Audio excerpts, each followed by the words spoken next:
Bismillahirrahmanirrahim. Assalamualaikum warahmatullahi wabarakatuh. Perkenalkan, kami dari kelompok 2 akan memaparkan materi mengenai unsur halogen. Saya Mutia Anugrah Lukman akan membawakan materi mengenai manfaat dan sifat kimia dari unsur halogen. Saya Reska Malia Putri akan menjelaskan sifat fisik unsur golongan halogen. Saya Mungkas Rakasiwi akan menjelaskan kehidupan unsur di alam.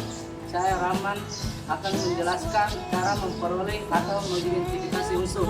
Saya Andi Muhammad Rian, saya akan menjelaskan tentang dampak penggunaan unsur dalam senyawanya dalam kehidupan sehari-hari. Itulah tadi pengenalan singkat dari kelompok kami. Untuk penjelasan mengenai materinya, silakan disimak baik-baik.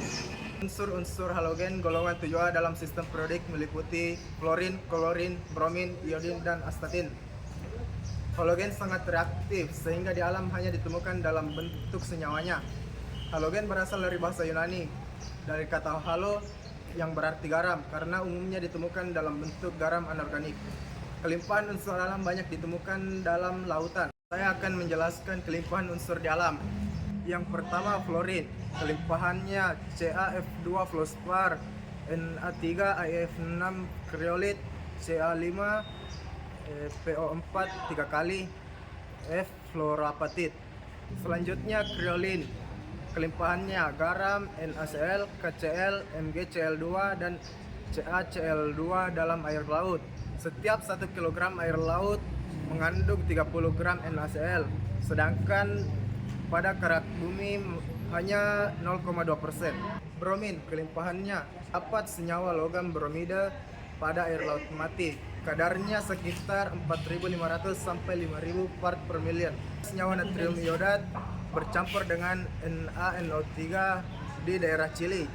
Yang kedua, larutan garam air laut bawah tanah di Jepang dan Amerika, kadarnya 100 part per million. Yang ketiga, pada sumber air di daerah Watu Dakon, Mojokerto, Jawa Timur mengandung iodium dengan kadar cukup tinggi di dalam beberapa jenis lumut ganggang laut. Astatin.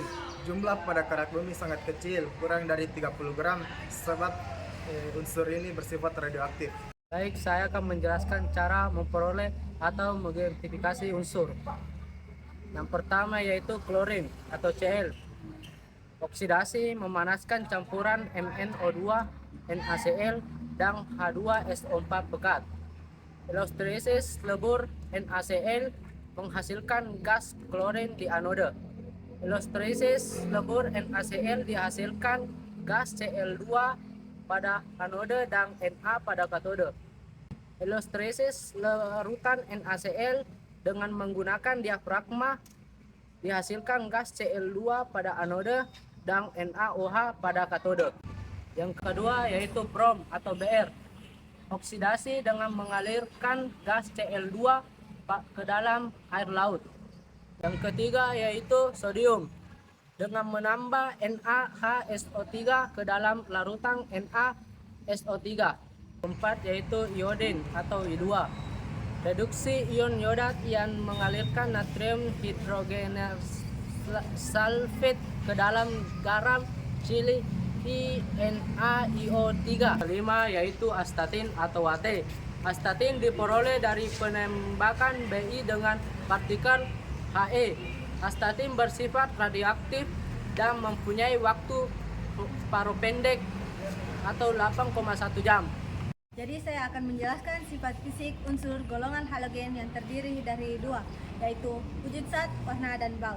Pertama, wujud zat dapat dilihat dari tabel di samping. Fluorin dan klorin berwujud gas, bromin berwujud cair, adapun iodin dan astatin yang memiliki sifat khusus yaitu dapat menyublim pada suhu ruangan. Yang kedua, warna dan bau. Kuning muda adalah fluorin, hijau kekuning-kuningan adalah klorin, merah kecoklatan adalah bromin, dan ungu adalah iodin. Adapun unsur halogen yang memiliki bau menyegat dan uapnya sangat berbahaya bagi mulut dan tenggorokan. Selanjutnya, kita akan membahas mengenai sifat kimia dari unsur halogen, yaitu daya pengoksidasi. Jari-jari atom dari atas ke bawah dalam satu golongan semakin besar. Hal tersebut mengakibatkan penarikan elektron oleh inti atom semakin sulit. Maka atom unsur F lah yang paling mudah menangkap elektron atau paling mudah mengalami reduksi, yaitu oksidator kuat. Reaksi-reaksi halogen antara lain sebagai berikut. Yang pertama, reaksi halogen dengan logam. halogen bereaksi dengan logam akan membentuk senyawa ionik. Yang kedua, reaksi halogen dengan non-logam. Halogen bereaksi dengan hampir semua non-logam. Jenis senyawa yang terbentuk sebagian besar adalah senyawa kovalen.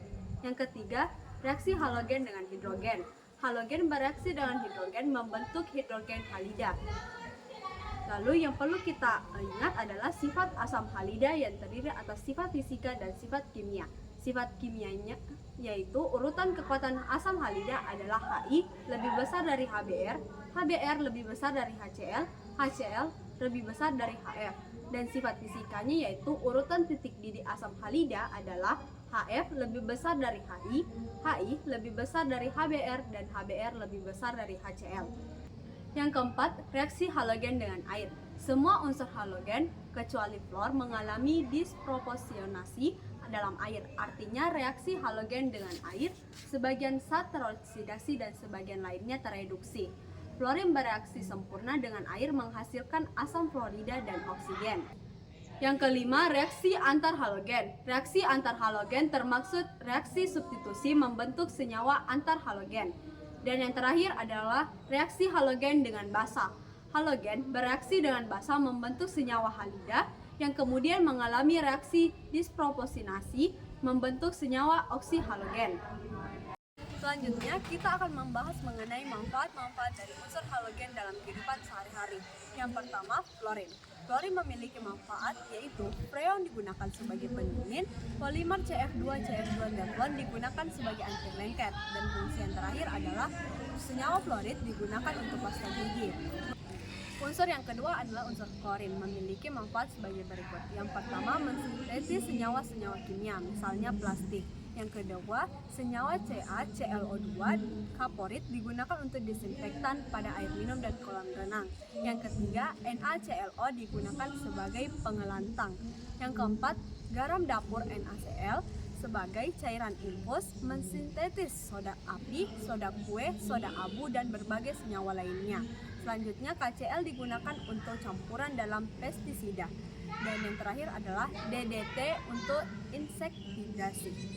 Selanjutnya yaitu unsur bromin. Unsur bromin memiliki manfaat yaitu digunakan untuk sintetis senyawa-senyawa karbon, dan AgBr digunakan dalam sinar X. Selanjutnya yaitu unsur iodin. Unsur iodin memiliki manfaat yang pertama digunakan untuk membuat filter polarisasi pada kacamata hitam. Yang kedua dilarutkan dalam alkohol berguna untuk antiseptik, dan fungsi yang terakhir adalah NaL, NaIO3, Kl, dan KLO3 untuk membuat garam beriodim mencegah penyakit gondok.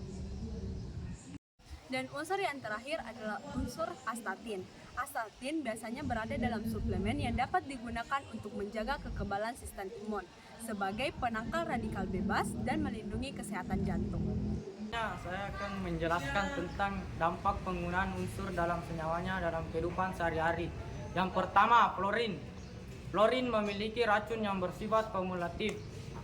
Jika dalam bentuk murni dapat menyebabkan pembakaran kimia apabila bersentuhan langsung dengan kulit. Adanya komponen fluorin dalam air minum yang melebihi 2 part per million dapat menimbulkan kehitaman pada lapisan gigi. Yang kedua, klorin dapat mengganggu pernapasan, merusak selaput lendir, dan dalam wujud cahaya dapat membakar kulit dan bersifat beracun. Klorofluorokarbon atau singkatannya CFC yang terlepas ke udara dapat menimbulkan kerusakan pada lapisan ozon. 3. Bromin bersifat korosif terhadap jaringan manusia dalam bentuk cair dan uap. Unsur ini mampu mengiritasi mata dan tenggorokan. Uap bromin sangat beracun saat terhirup. Yang keempat, iodin atau hidrogen iodin atau singkatannya HI berbahaya bagi saluran pernapasan, sangat korosif terhadap mata, sistem pernapasan, dan kulit. Iodin menghirup uap asap menyebabkan iritasi pada hidung dan tenggorokan serta mengganggu paru-paru. Yang terakhir, astatin, sifat radioaktifnya yang tinggi yaitu merusak sel makhluk hidup, menyebabkan kanker, menyebabkan kecacatan janin, hingga merusak bagian organ tubuh makhluk hidup.